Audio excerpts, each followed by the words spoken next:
여보, 이게 뭐야? 보시는 그대로예요.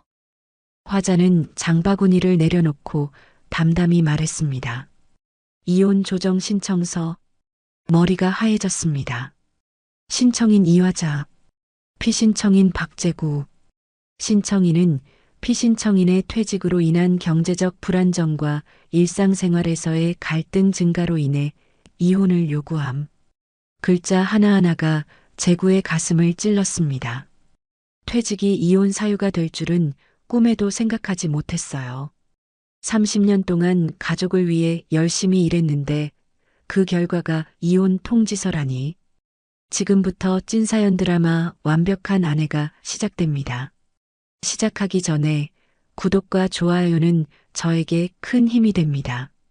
무료니까 한 번씩 꼭 눌러주세요. 새벽 5시 알람이 울리기도 전에 박재구는 눈을 떴습니다. 어둠 속에서도 손에 익은 동작으로 작업복을 챙겼죠. 하지만 오늘은 달랐습니다. 마지막이었거든요. 아저씨, 오늘로 끝이시네요. 항만 입구 경비실에서 젊은 경비원이 인사를 건넸습니다. 재구는 고개를 끄덕이며 미소를 지었어요. 30년을 다닌 이곳에서 모르는 사람이 없었습니다. 새벽 바람이 짠내를 실어 날렸고 거대한 크레인들이 이미 움직이기 시작했죠. 재구 형님, 오늘 하루만 더 버티면 되겠네요. 현장 막내였던 김상호가 다가왔습니다. 이제는 40대 중반이 된 상호였지만 재구에게는 여전히 막내였어요. 재구는 상호의 어깨를 툭툭 쳤습니다. 30년이 어떻게 지나갔는지 모르겠네. 너도 이제 베테랑이 되었구나. 컨테이너를 옮기는 작업이 시작되었습니다. 수십 톤짜리 화물이 크레인에 매달려 움직일 때마다 재구의 가슴도 함께 뛰었어요. 위험하지만 보람찬 일이었습니다. 땀방울이 이마에 맺혔고 거친 손에는 굳은 살이 두툼하게 박여 있었죠. 점심시간 동료들이 모여 앉았습니다. 누군가 케이크를 준비해 왔더군요. 형님, 수고 많으셨습니다. 정말 존경합니다. 젊은 직원들이 차례로 인사를 했습니다. 재구는 괜히 눈시울이 뜨거워졌어요. 이런 대접을 받을 일이 또 언제 있을까 싶었거든요. 오후 작업이 끝나갈 무렵 현장 소장이 나타났습니다. 박재구 씨, 30년간 정말 고생 많았습니다. 사고 한 번 없이 성실하게 일해주셔서 감사했어요. 재구는 깊게 인사를 했습니다. 30년 동안 한 번도 지각한 적이 없었고 아파도 나와서 일했습니다. 가족을 위해서였죠. 퇴근 시간이 되자 동료들이 모두 나와서 배웅했습니다. 박수 소리가 항만 전체에 울려 퍼졌어요. 재구는 가슴이 벅찼습니다. 30년의 세월이 주마등처럼 스쳐 지나갔죠. 형님, 이제 편히 쉬세요. 가끔 놀러 오시고요. 동료들과 하나씩 악수를 나누었습니다. 거친 손과 거친 손이 만날 때마다 말로 표현할 수 없는 동료애가 전해졌어요. 집으로 가는 버스 안에서 재구는 창밖을 바라보았습니다. 노을이 항만을 물들이고 있었어요. 이제는 매일 이 풍경을 볼 수 없겠구나 하는 생각에 아쉬웠습니다. 현관문을 열고 들어서자 이화자가 거실에 앉아 있었습니다. 재구는 밝은 표정으로 다가갔어요. 여보, 나 오늘로 퇴직했어. 동료들이 케이크까지 준비해서 정말 감동적이었다고. 하지만 화자의 첫마디는 예상과 달랐습니다. 이제 돈은 누가 벌어와요? 재구의 얼굴에서 미소가 사라졌습니다. 30년간 묵묵히 일해온 자신에 대한 감사나 격려는 없었어요. 오직 돈 걱정뿐이었죠. 퇴직금도 있고 국민연금도. 그거로 언제까지 버틸 것 같아요? 집값은 계속 오르는데. 화자는 냉정했습니다. 재구는 소파에 털썩 앉았어요. 뭔가 잘못되었다는 생각이 들었습니다. 오늘 하루 종일 느꼈던 뿌듯함이 순식간에 사라져버렸죠. 저녁 식탁은 조용했습니다. 화자는 반찬을 차리면서도 계속 한숨을 쉬었어요. 재구는 밥맛이 없었습니다. 30년 동안 이 가족을 위해 일했는데 돌아온 것은 걱정과 한숨뿐이었거든요. 밤늦게 침대에 누워서도 잠이 오지 않았습니다. 화자는 벌써 깊은 잠에 빠져 있었어요. 재구는 천장을 바라보며 생각했습니다. 이제 정말 무엇을 해야 할까? 30년간 일만 했는데 갑자기 비어버린 시간을 어떻게 채워야 할지 막막했어요. 창밖에서는 여전히 항만의 불빛이 반짝이고 있었습니다. 밤늦은 시간에도 일하는 사람들이 있을 텐데 이제 자신은 그 일원이 아니라는 사실이 씁쓸했죠. 퇴직 첫날 아침, 재구는 평소보다 일찍 잠에서 깼습니다. 30년간 몸에 밴 습관이었죠. 하지만 갈 곳이 없었습니다. 침대에서 뒤척이다가 조용히 일어나 거실로 나왔어요. 화자는 이미 부엌에서 아침 준비를 하고 있었습니다. 재구가 다가가자 화자는 눈썹을 찌푸렸어요. 일도 안 하면서 왜 이렇게 일찍 일어나요? 더 자면 되잖아요. 그냥 잠이 안 와서. 뭐 도와줄 일 없어? 재구가 조심스럽게 물었지만 화자는 고개를 저었습니다. 괜찮아요. 30년 동안 혼자 다 했는데 지금 와서 뭘 도와준다는 거예요. 재구는 어색하게 식탁에 앉았습니다. 화자가 차려준 아침상을 받으며 고마움을 표현하려 했지만 화자는 이미 설거지를 시작했어요. 여보, 오늘 뭐 할 계획이야? 계획이요? 집에서 쉬겠죠. 뭘 하겠어요? 화자의 대답은 시큰둥했습니다. 마치 재구가 집에 있는 것 자체가 부담스럽다는 듯 했어요. 점심시간이 되자 재구는 설거지라도 해보려고 부엌으로 갔습니다. 하지만 화자가 먼저 손을 내저었어요. 됐어요. 괜히 거슬리니까 방해만 말라고요. 그릇 깨뜨리면 누가 새로 사요? 재구는 할 말을 잃었습니다. 30년 동안 새벽부터 밤늦게 일하느라 집안일에 소홀했던 게 사실이었지만 이제라도 도우려는데 거부당하니 서운했어요. 오후에 딸 소영에게 전화를 걸어봤습니다. 소영아, 아빠야. 요즘 어떻게 지내니? 아, 아빠. 저 지금 업무 중이에요. 은행이 바빠서. 나중에 다시 전화드릴게요. 그래, 알았다. 일 열심히 해라. 전화는 금세 끊어졌습니다. 소영의 목소리에서는 여유가 전혀 느껴지지 않았어요.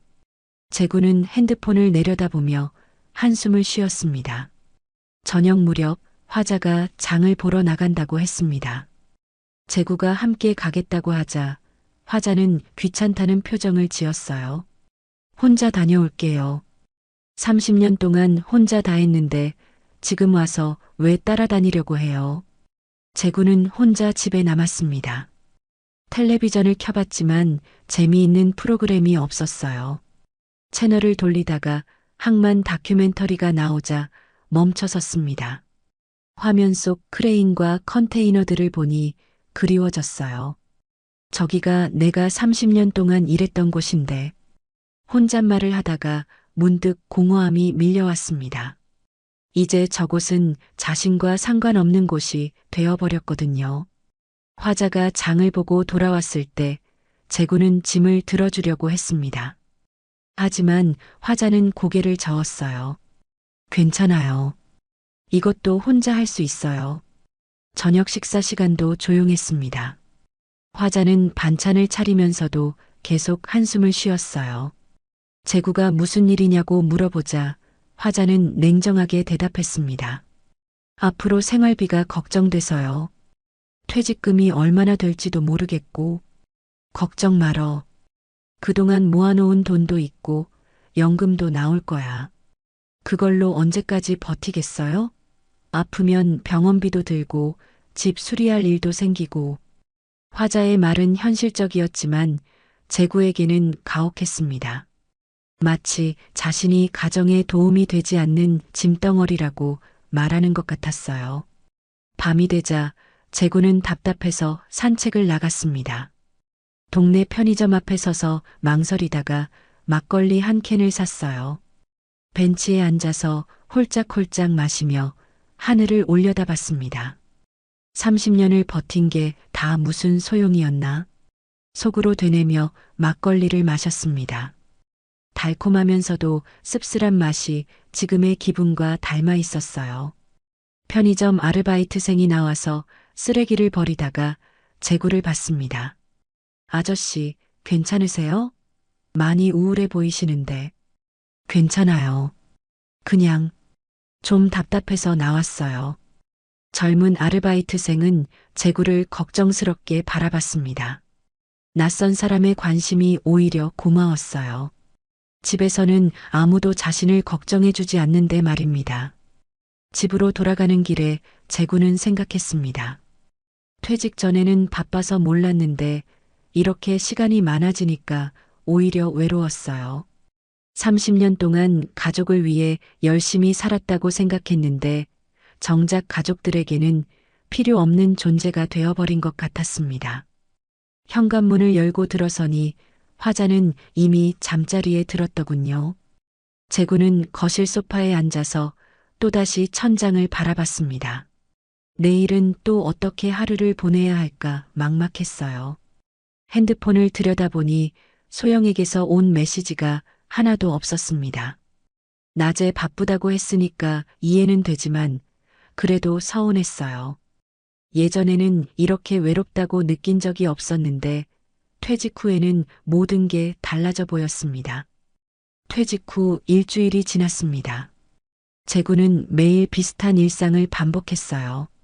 아침에 일찍 일어나지만 할 일이 없어서 멍하니 시간을 보내고 화자의 차가운 시선을 받으며 하루를 버텨내는 것이 전부였습니다. 이날도 평소와 같은 아침이었습니다.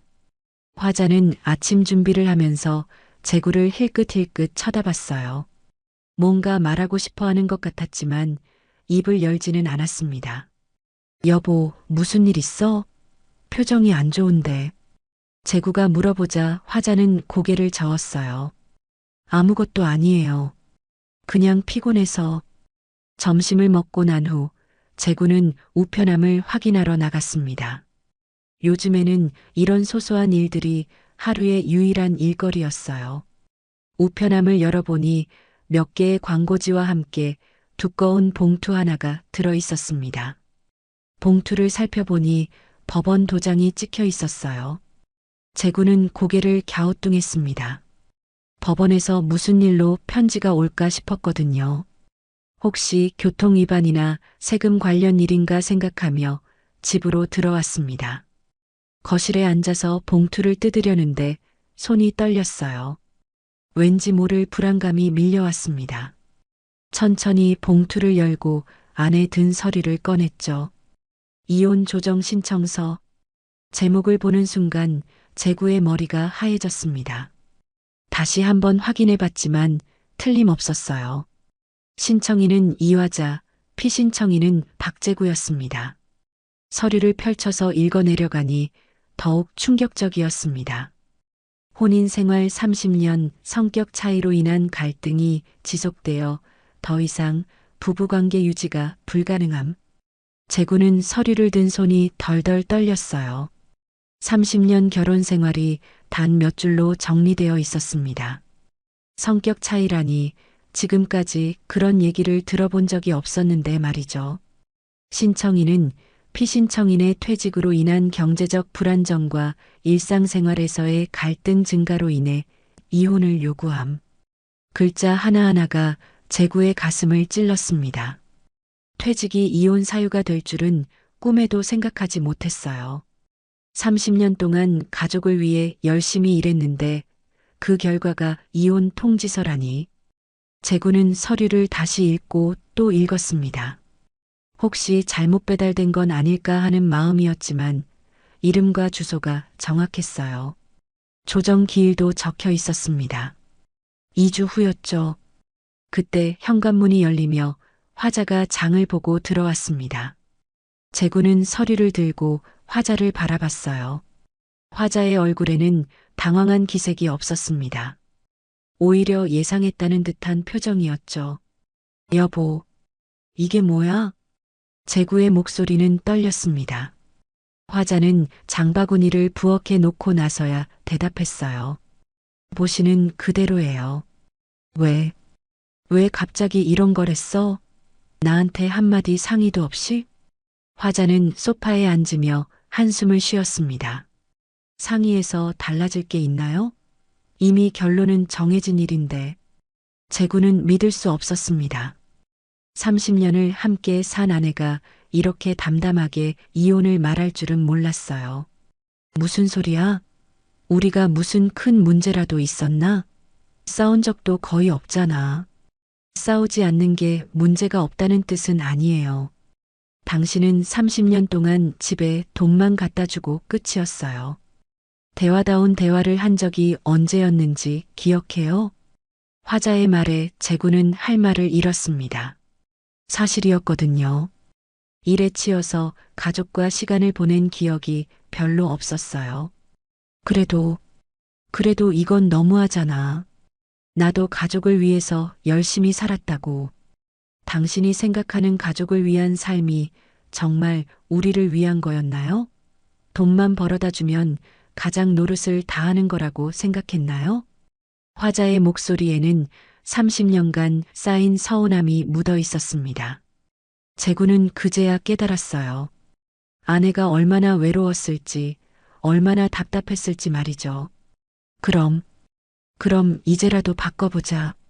퇴직했으니까 시간도 많고 우리 다시 시작해 볼 수 있잖아. 하지만 화자는 고개를 저었습니다. 늦었어요. 이미 너무 늦었다고요. 당신이 퇴직하고 나서 더 확실해졌어요. 우리는 남남처럼 살아왔다는 걸. 제구는 무너질 것 같았습니다. 손에 든 서류가 한없이 무겁게 느껴졌어요. 30년이라는 세월이 한순간에 무의미해지는 기분이었습니다. 소영이는 뭐라고 하던? 아직 얘기 안 했어요. 하지만 소영이도 우리 상황을 어느 정도 알고 있을 거예요. 화자는 일어나서 부엌으로 갔습니다. 마치 이 대화가 끝났다는 듯이 말이죠. 제구는 혼자 거실에 남아서 서류를 바라봤어요. 피고란에 적힌 자신의 이름이 낯설게 느껴졌습니다. 30년 동안 박제구라는 이름으로 성실하게 살아왔는데 이제는 이혼당하는 남편이 되어버렸네요. 저녁도 먹지 못하고 밤이 되었습니다. 제구는 침대에 누워서도 잠을 이룰 수 없었어요. 옆에서 자는 화자의 숨소리가 평온해서 더욱 괴로웠습니다. 아내에게는 이미 결론이 난 일이었나 봅니다. 세상이 무너지는 듯 했습니다. 퇴직도 집에서의 무시도 참을 수 있었는데 이혼은 정말 예상하지 못했어요. 30년의 결혼 생활이 법원 서류 한 장으로 정리된다는 게 믿어지지 않았습니다. 이혼 소장을 받은 다음 날 아침, 제구는 한숨도 자지 못한 채 새벽을 맞았습니다. 화자는 평소와 다름없이 일어나서 아침 준비를 했어요. 마치 어제 일이 없었던 것처럼 말입니다. 여보, 다시 한번 얘기해보자. 제구가 조심스럽게 말을 꺼냈지만 화자는 계란을 프라이팬에 올리며 시큰둥하게 대답했어요. 더 이상 할 말 없어요. 어제 다 얘기했잖아요. 하지만 30년을 이렇게 끝낼 수는 없잖아. 우리 함께 노력해보자고. 화자는 프라이팬을 내려놓고 제구를 바라봤습니다. 그 눈빛에는 더 이상의 기대나 희망이 보이지 않았어요. 당신은 이제 짐일 뿐이에요. 차가운 한마디가 제구의 가슴을 관통했습니다. 30년 동안 가족을 위해 살아온 자신이 짐이라니. 분노가 치밀어 올랐지만 곧 공허함으로 바뀌었어요. 짐이라고? 내가 30년 동안 이 집을 위해서 돈만 갖다 주는 게 가장 역할의 전부라고 생각했나요? 당신은 아버지도 남편도 아니었어요. 그냥 월급쟁이였을 뿐이죠. 화자의 말은 날카로웠습니다. 제구는 할 말을 잃었어요. 사실이었거든요. 일에만 매달려서 가족과 제대로 시간을 보낸 적이 거의 없었습니다. 그럼 진작에 왜 말하지 않았어? 왜 30년을 참았던 거야? 말해봤자 소용없을 걸 알았으니까요. 당신은 일이 우선이었잖아요. 가족보다 일이 더 중요했고, 재구는 더 이상 반박할 수 없었습니다. 화자가 아픈 날에도 야근을 했고, 소영의 학부모 상담에도 가지 못했던 기억들이 떠올랐어요. 점심시간이 지나도 재구는 아무것도 먹을 수 없었습니다. 입맛이 없었어요. 화자는 혼자 간단히 식사를 마치고 외출 준비를 했습니다. 어디가? 문화센터 프로그램 신청하러 가요. 이제 혼자 살 준비를 해야 하니까. 화자는 담담했습니다. 이미 이혼 후의 삶을 계획하고 있었던 거죠. 재구만 혼자 허둥대고 있었어요. 오후가 되자 재구는 답답해서 집을 나섰습니다. 발길이 자연스럽게 동철의 선술집으로 향했어요. 유일하게 마음을 털어놓을 수 있는 곳이었습니다. 재구야, 무슨 일이야? 얼굴이 왜 그래? 동철은 재구의 표정만 봐도 심상치 않다는 걸 알아챘습니다. 재구는 주저하다가 이혼 소장 얘기를 꺼냈어요. 뭐라고? 이혼 소장을? 동철의 눈이 커졌습니다. 재구는 고개를 끄덕이며 소주잔을 들었어요. 갑자기 법원에서 이혼 조정 신청서가 왔더라고. 30년 만에 말이야. 아, 이런. 화자 씨가 그렇게 결심했구나. 동철은 안타까운 표정으로 재구를 바라봤습니다. 그러면서 소주를 따라 주었어요. 동철아, 나만 이런 거야? 퇴직하고 나니까 집에서 완전히 투명 인간이 된 기분이야. 동철은 깊은 한숨을 쉬었습니다. 너만 그런 게 아니야. 다들 퇴직하면 집에서 설 자리를 잃는다니까. 정말? 내 친구들만 봐도 그래. 김 과장은 퇴직하고 나서 부인이 등산 동호회에만 나가고 박 차장은 아예 따로 방을 쓴다더라고. 동철의 말에 재구는 조금 위안이 되었습니다.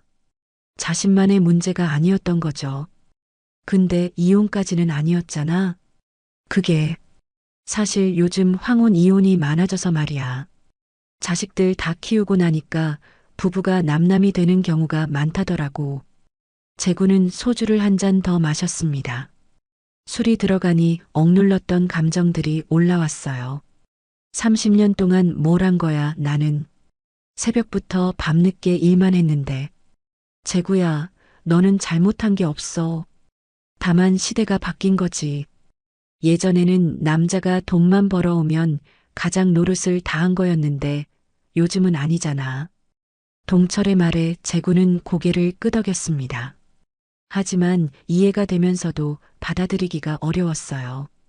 화자가 하는 말이 맞긴 해. 나는 정말 가족과 시간을 안 보냈으니까.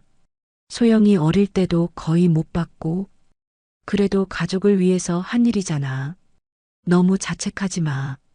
동철은 재구의 어깨를 두드려 주었습니다. 30년 우정이 느껴지는 따뜻한 손길이었어요. 동철아, 나 이제 어떻게 해야 할까? 정말 모르겠어. 일단 마음을 정리해. 이혼이 확정된 건도 아니잖아. 조정에서 화자 씨 마음이 바뀔 수도 있고, 하지만 재구는 고개를 저었습니다. 화자의 단호한 표정이 떠올랐거든요. 아니야. 화자 마음은 이미 정해진 것 같아. 당신은 이제 짐일 뿐이라고 하더라고. 그 말을 다시 하니 가슴이 또다시 아팠습니다. 동철도 할 말을 잃었어요. 밤늦게 집에 돌아온 재구는 화자가 이미 잠든 것을 확인하고 거실 소파에 누웠습니다. 침실에 들어가기가 어색했어요. 이제는 정말 남남이 된 기분이었습니다. 어둠 속에서 재구는 생각했습니다. 30년의 결혼 생활이 이렇게 허무하게 끝날 줄 몰랐어요. 퇴직도 힘들었지만 이혼은 더욱 큰 충격이었습니다. 이제 정말로 혼자가 되는 건가 싶어서 두려웠어요. 동철의 선술집에서 돌아온 다음 날, 재구는 더욱 무기력해졌습니다. 화자는 여전히 차갑게 대했고 집안 분위기는 얼어붙은 것 같았어요. 재구는 거실 소파에 앉아서 멍하니 시간을 보냈습니다. 점심을 먹고 난 후 재구는 소영에게 전화를 걸어볼까 망설였어요.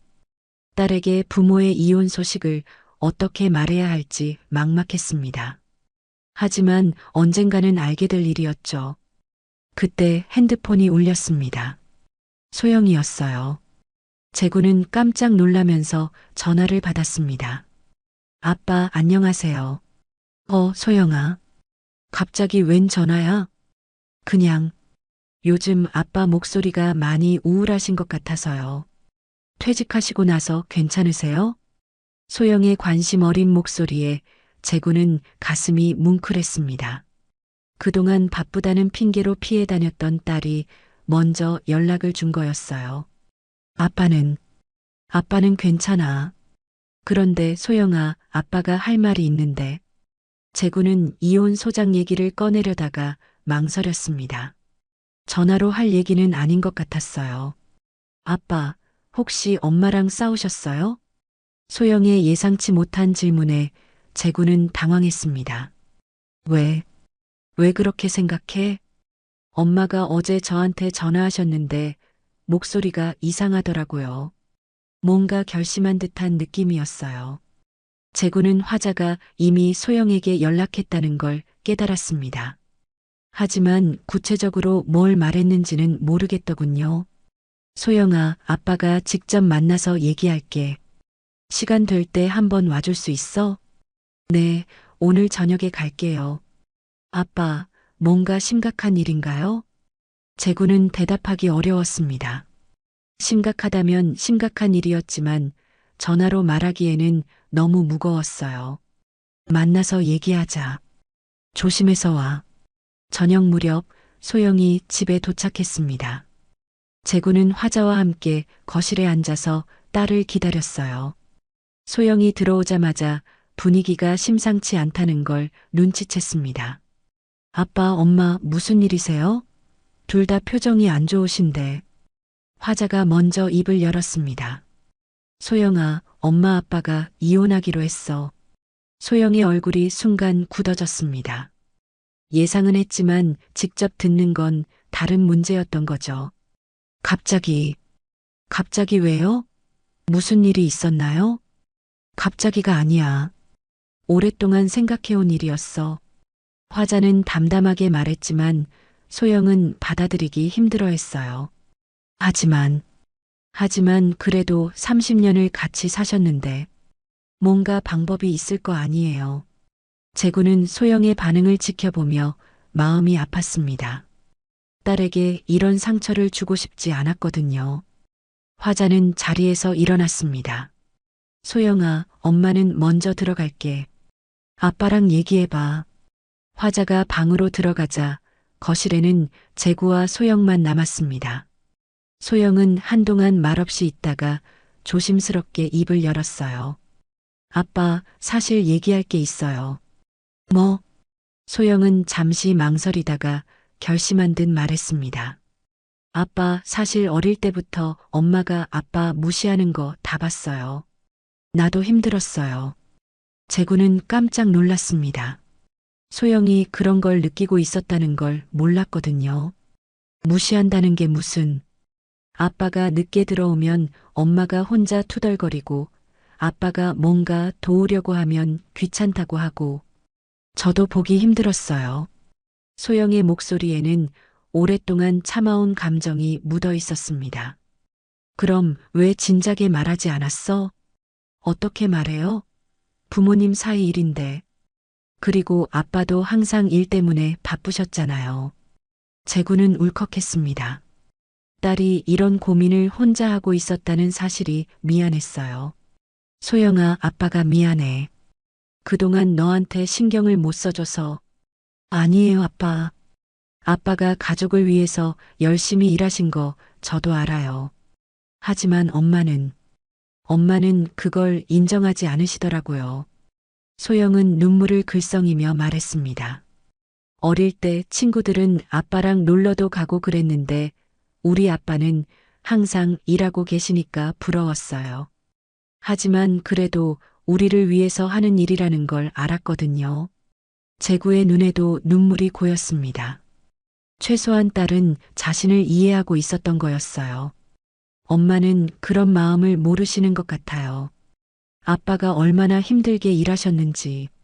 소영아, 아빠 이혼하시면 어디서 사실 거예요? 혼자 사시기 힘드실 텐데.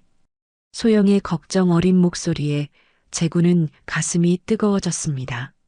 무너진 가슴에 불씨가 피어나는 기분이었어요. 아빠는 괜찮아. 걱정하지 마. 아빠, 제가 도울 수 있는 일이 있으면 언제든지 말씀하세요. 저는 아빠 편이에요.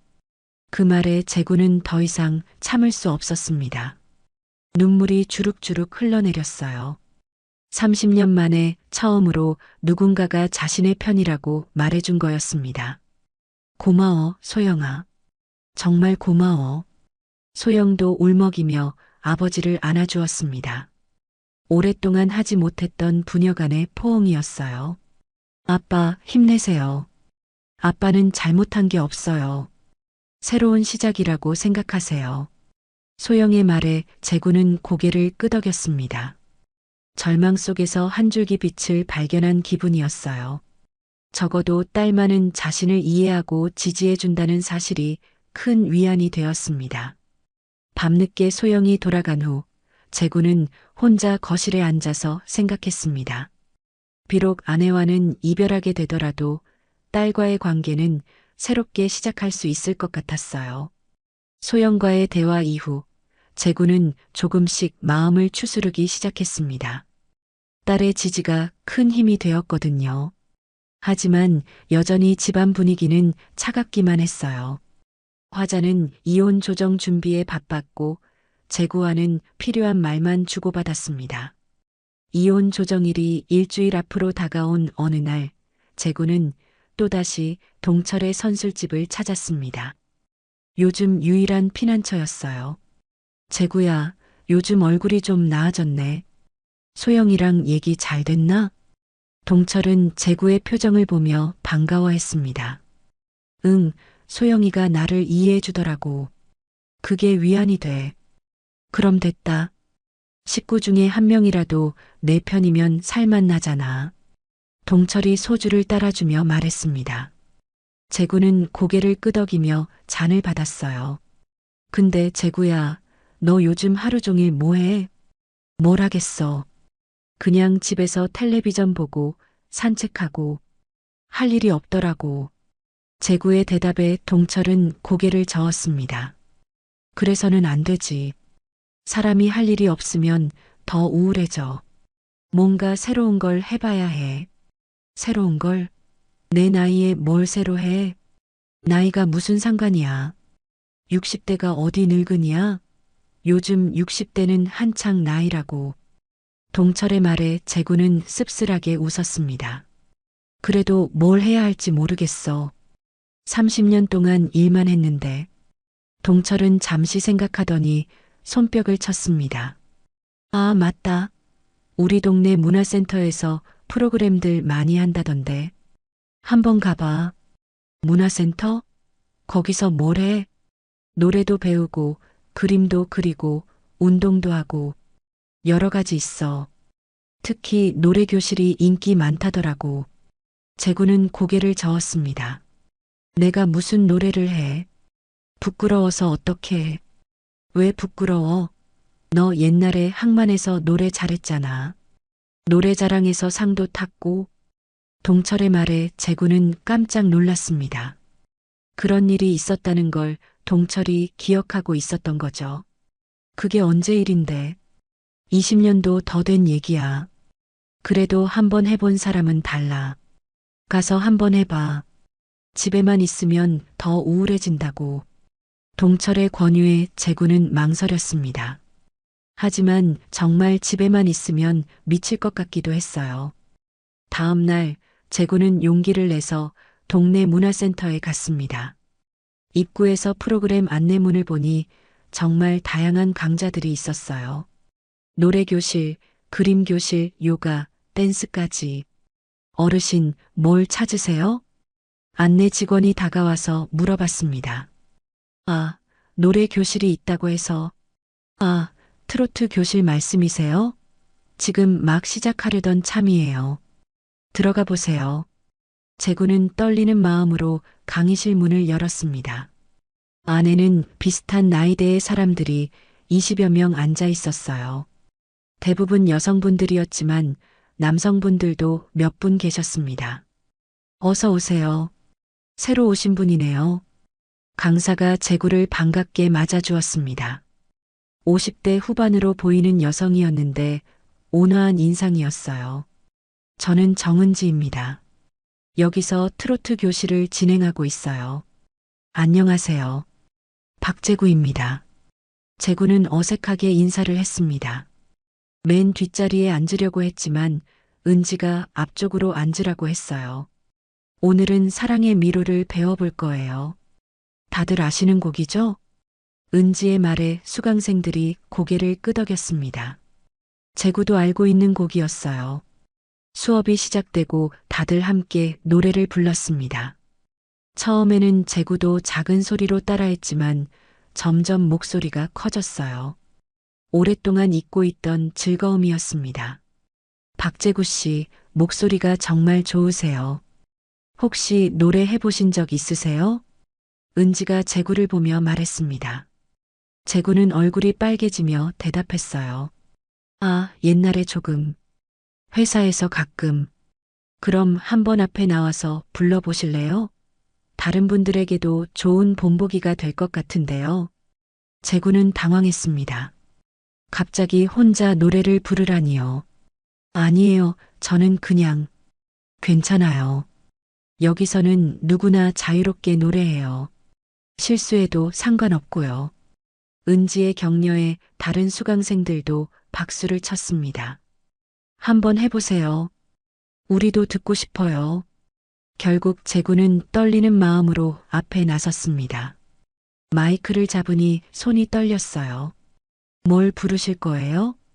고향역을 불러보겠습니다. 음악이 시작되고 제구는 조심스럽게 노래를 시작했습니다. 처음에는 목소리가 떨렸지만 점점 안정을 찾아갔어요. 젊은 시절 항만 노동자 노래자랑에서 불렀던 기억이 되살아났습니다. 기차는 8시에 떠나네 나는 7시에 울었네. 제구의 목소리가 강의실에 울려 퍼졌습니다. 거칠지만 진정성 있는 목소리였어요. 30년간 현장에서 일한 남자의 애환이 담겨 있었습니다. 노래가 끝나자 박수가 터져 나왔습니다. 생각보다 큰 박수였어요. 와, 정말 잘하시네요. 감동적이에요. 수강생들의 칭찬에 제구는 얼굴이 빨개졌습니다. 오랫동안 잊고 있던 존재감이 되살아나는 기분이었어요. 박제구 씨, 정말 훌륭하셨어요. 목소리도 좋고 감정도 잘 살리시고 앞으로 자주 불러주세요. 은지의 칭찬에 제구는 가슴이 뿌듯했습니다. 30년 만에 처음으로 누군가에게 인정받는 기분이었죠. 수업이 끝나고 나서 다른 수강생들이 제구에게 다가왔습니다. 어디서 노래를 배우셨어요? 정말 프로 같으세요. 제구는 쑥스러워하며 대답했습니다. 그냥 옛날에 취미로 좀 했어요. 집으로 돌아가는 길에 제구는 발걸음이 가벼웠습니다. 오랜만에 기분 좋은 하루였어요. 잊었던 존재감을 다시 느꼈고 사람들에게 인정받는다는 게 이렇게 기분 좋은 일이라는 걸 새삼 깨달았습니다. 문화센터에서의 첫 경험 이후 제구는 매주 화요일과 목요일마다 트로트 교실에 나갔습니다. 집에서의 차가운 분위기와 달리 문화센터에서는 사람들이 제구를 반겨주었어요. 특히 은지 강사는 제구의 노래 실력을 아껴주며 자주 앞에 나와서 부르게 했습니다. 박제구 씨, 오늘도 한 곡 부탁드려요. 다들 기다리고 계시는데요. 은지의 말에 제구는 이제 자연스럽게 앞으로 나갔습니다. 처음의 떨림은 사라지고 오히려 무대가 기다려졌어요. 수업이 끝난 후 은지가 재구를 따로 불렀습니다. 박재구 씨, 혹시 시간 되시면 잠깐 얘기할 게 있어요.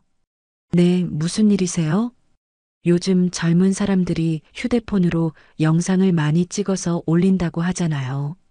박재구 씨 노래를 영상으로 찍어서 많은 사람들에게 보여주면 어떨까 해서요. 재구는 고개를 갸우뚱했습니다. 영상이요? 저 같은 사람이 무슨 영상을? 아니에요. 요즘 진정성 있는 노래가 인기거든요. 박재구 씨처럼 진짜 살아온 이야기가 담긴 노래를 사람들이 좋아해요. 은지는 열정적으로 설명했습니다. 하지만 재구는 여전히 자신이 없었어요. 저는 휴대폰도 잘 못 써서 영상은 무리일 것 같은데요. 제가 도와드릴게요. 어렵지 않아요. 휴대폰 촬영하는 법부터 천천히 가르쳐 드릴게요. 은지의 적극적인 제안에 재구는 망설였습니다. 하지만 뭔가 새로운 도전을 해보고 싶은 마음이 들었어요. 정말 제가 할 수 있을까요? 물론이에요. 박재구 씨는 특별한 목소리를 가지고 계시거든요. 다음 주부터 은지는 수업 후에 재구에게 휴대폰 사용법을 가르쳐 주기 시작했습니다. 영상 촬영 방법, 편집하는 법, 그리고 인터넷에 올리는 방법까지 차근차근 알려주었어요. 여기 이 빨간 버튼을 누르면 촬영이 시작돼요. 그리고 다시 누르면 끝나고요. 이렇게 간단한 거였어요? 재구는 신기해했습니다. 복잡할 줄 알았는데 생각보다 쉬웠거든요. 그럼 이제 한번 찍어볼까요? 박재구 씨가 좋아하는 노래로요. 첫 번째 촬영은 문화센터에서 했습니다. 재구가 고향역을 부르는 모습을 은지가 찍어주었어요. 처음에는 어색했지만 노래에 집중하다 보니 자연스러워졌습니다. 와, 정말 잘 나왔어요. 한번 보세요. 은지가 찍은 영상을 보여주었습니다. 화면 속의 재구는 진지하고 진정성 있게 노래하고 있었어요. 이걸 정말 인터넷에 올리는 거예요? 네, 일단 간단하게 편집하고 제목을 붙여서 올려볼게요. 은지는 영상에 60대 아저씨의 진짜 고향역이라는 제목을 붙였습니다. 그리고 설명란에 30년간 항만에서 일한 노동자의 노래라고 적었어요. 자, 이제 올렸어요. 처음에는 조회수가 적을 수도 있지만 서서히 늘어날 거예요. 첫 번째 영상을 올린 후 재구는 매일 휴대폰을 확인했습니다. 조회수는 5회에서 시작했어요. 은지와 재구 그리고 몇 명의 지인들이 본 것 같았습니다. 하지만 은지는 포기하지 않았습니다. 괜찮아요. 처음에는 다 그래요. 계속 올리다 보면 사람들이 알아볼 거예요. 재구는 은지의 격려에 힘을 얻어 계속 영상을 찍었습니다. 이번에는 실제 항만에 가서 찍기로 했어요.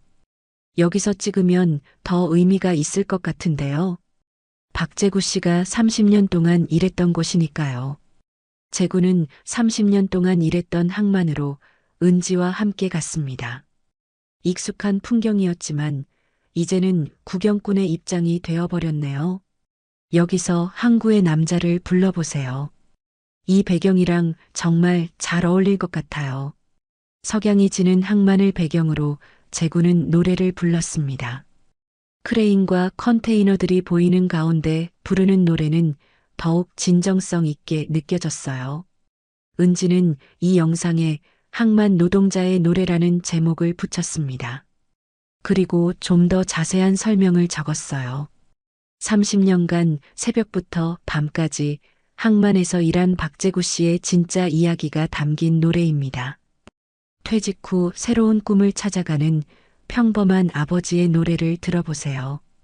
이번에도 처음에는 조회수가 낮았습니다. 하지만 며칠 후 놀라운 일이 일어났어요. 박재구 씨, 큰일 났어요.